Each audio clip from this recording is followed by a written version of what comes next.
that we have the capacity to build a country that we will not even believe this was our country. But that has to come out of deliberate effort by the Kenyan people themselves to decide that we need better things than this. That sometimes I'm encouraging them that even as you approach elections, life is all about others, and I want every Kenyan to think about himself for a minute. That even as you go to vote, think about the road outside your house. How do you want it? The hospital on your market center, the school in that village, the county hospital in that area, the highways. Look around you. How many young people graduated but they do not have jobs? Look at how the police is behaving. How would you want all these things solved? Define the problem. Then once you have the problem, look around the people who want to solve that problem. Who looks like they are fit to solve that problem? Because even as we think about ourselves as ordinary Kenyans, we'll be thinking about the same thing: how our children go to school, how we access medication, how security. And at the end of the day, we will arrive at one person. If we are truly going to look at the issues. Because we've been taken through a lot of unnecessary noise. We are forced to discuss about ODM. We are forced to discuss whether Ruto will come back or not. We are forced to discuss how is Gachagua even a better candidate than William. But we forget that there are real issues. That is the problem William Ruto. Are we sure that when he goes, because he will go, that things will be different? Are we not going to come back here and cry about the same issues under a different president? Whom we imagine better. Who we imagined better. Are we ready to go that direction? What is it that we want done? Like, for example, the expose that happened. Uhuru Kenyatta's government, you take a loan, you build a highway, you put tolls on it, then you charge people for using a highway that you build by loans that will be paid by their taxes, but you're the only person taking the benefit. And for 30 years. For 30 years. What kind of greed is that? Okay, we know that the Kenyatta family is considerably rich, even without having to invest further. Yes. What is it that is pushing them so much to continue milking these things? And these people in government, beginning from our president, they have looted more than they will ever need. Almost 5 generations to come.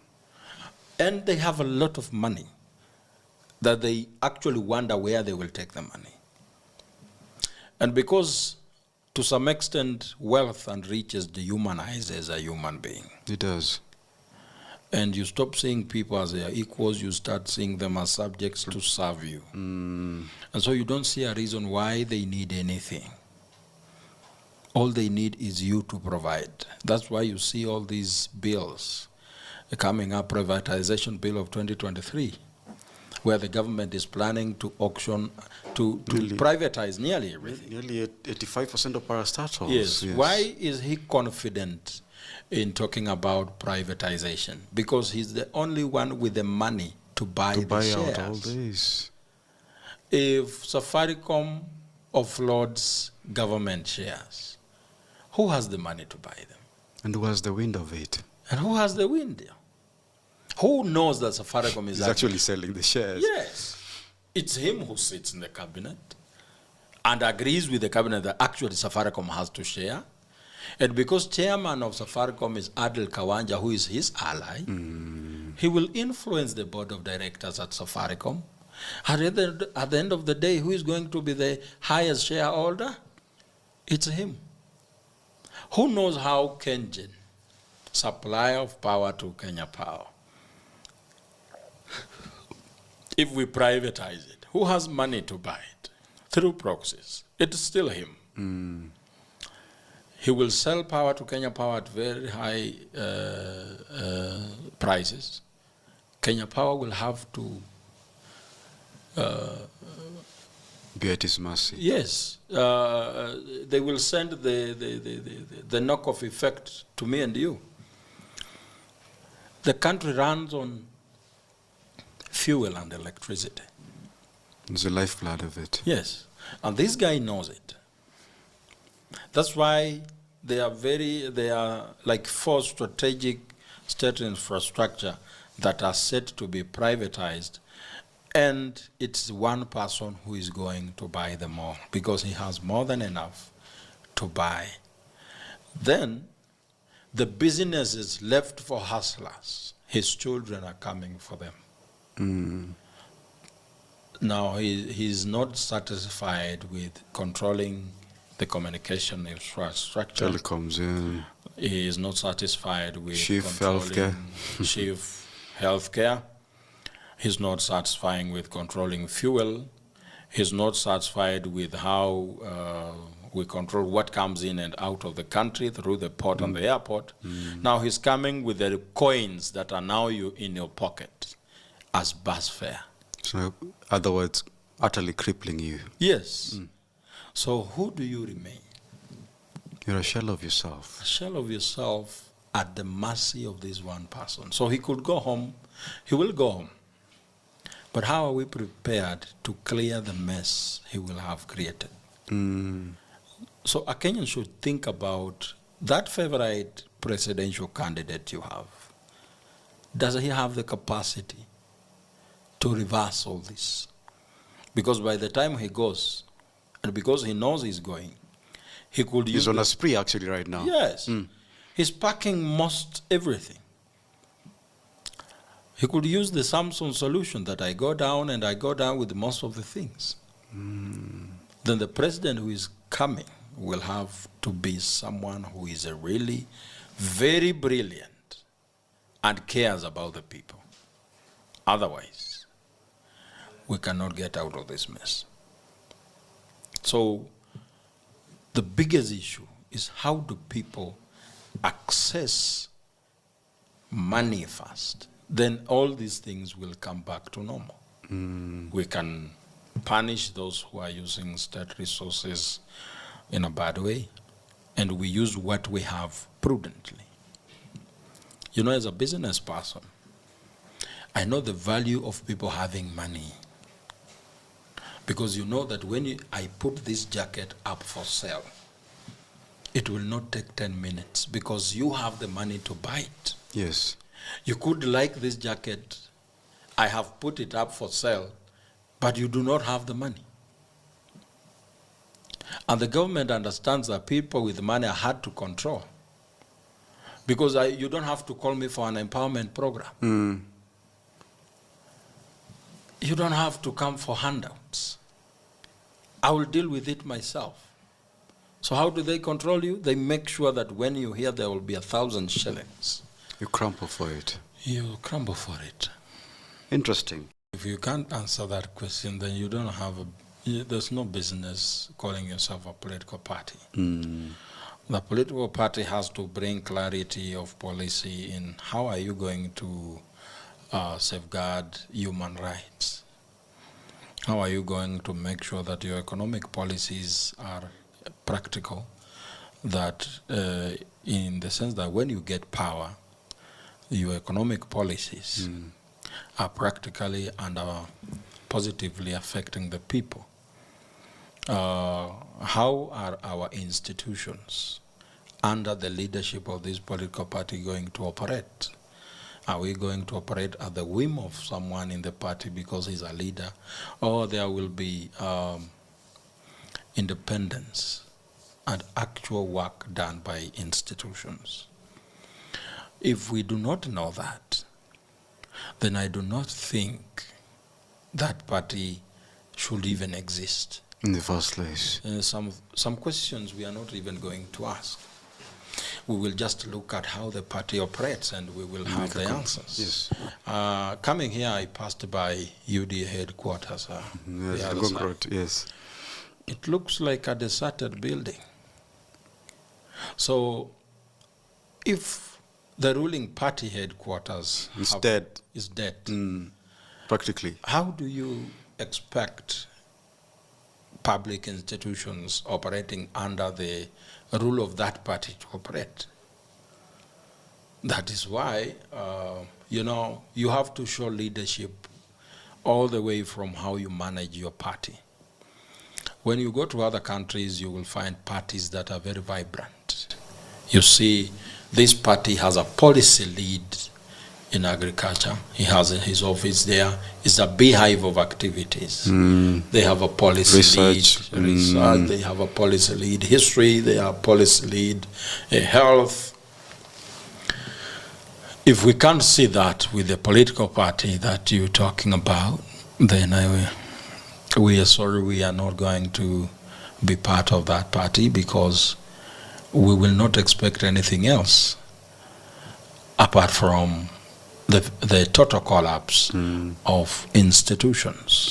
Someone told me that if you want to know how the country operates, for example, if you go to a new country, when you arrive at the airport, just look at how that airport operates. You are coming into their country. How is security? How are you being checked at the airport? How serious is it? The people doing business, because at the travel center there are people doing businesses around there. Yes. How are they? What is their state of affairs? Are they under good shades? How are the things that they are selling? Moving. Once you see that, you see the attitude of that country towards its workers, the working population, the attitude of that country towards that. And the ethics of nationhood. Yes. From there, you should go to their health centers and see how they are.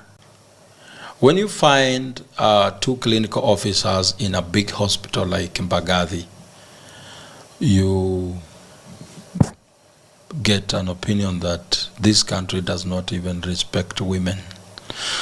It's said that 90% of the users of our health centers are women. They are the ones who take our children to hospital. In most cases, it's the woman you have that knows you are even You're unwell. You are unwell and causes you to go to hospital. Very true. Yes, they are the ones who go there for maternity, clinical checkups. Even the health-seeking behaviors are different from those of men. Yes, so you could be staying with a woman in your house. It's a month you've not gone to hospital, but she's gone 3 times. So if health centers of that country is not working well, the attitude of that country towards women is bad. From there, as I mentioned, you go to the headquarters of the ruling party. When you find a deserted building the way UDA is, you see the attitude towards public institutions. That's why I'm not surprised when I see institutions being so auctioned off. Ladies and gentlemen, it's been a very great honor to drive this conversation. We at Political Headache are very much thrilled to have you with us. We are very much honored to champion these conversations. I'm a firm believer that the work needed, like I've mentioned earlier, is so much, and the much we do here is a small little drop in the bigger ocean and blotted swamp of what we are dealing with. If you do not know or are not aware of what we are dealing with, this should be a call out to you, because we should not do business as the way we have always done them before, because that is going to bury us. I have a feeling we most likely are in the ICU. I don't know if at some point I thought we might be in the mortuary waiting for our burial. But there's some sense of redemption as of last year that made me believe that ICU is not a bad thing. Human beings are very adaptable. Yes. Human beings are compassionate. I know life gets you to a cruel place and you think this is a jungle and politics is a jungle. It is made so. Institutions are not blocks or this building that we are recording this podcast in. Yes. Institutions are you and me. It's Joakim and I and all of us in this country and all this world, all over the world.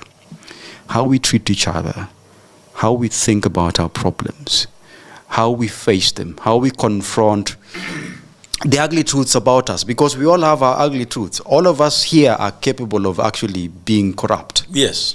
All of us here are capable of murder. All of us here are capable of doing very shady stuff. It is the voice inside you, the political consciousness, because man is a political animal. You go back and internalize and absorb, and you place yourself in a community, because without community, I don't think we are going to survive what is coming for us, what is already here. Without that community of looking at how we spend our resources, how we spend our time, how we treat each other, we might not do much. Yeah. But every little contribution in your own space goes a long way. And that has always been my belief. My name is Omunde Chuka, and this is Political Headache. Please consider subscribing, leaving us a comment. If you want to appear on the show, please reach out to us and we'll be able to have a communication with you. Your parting shots. I'm asking the young people to register as voters massively and prepare to vote overwhelmingly, as if life depends on it, because actually it depends on it. Meanwhile, before we get there, let's hold these people accountable.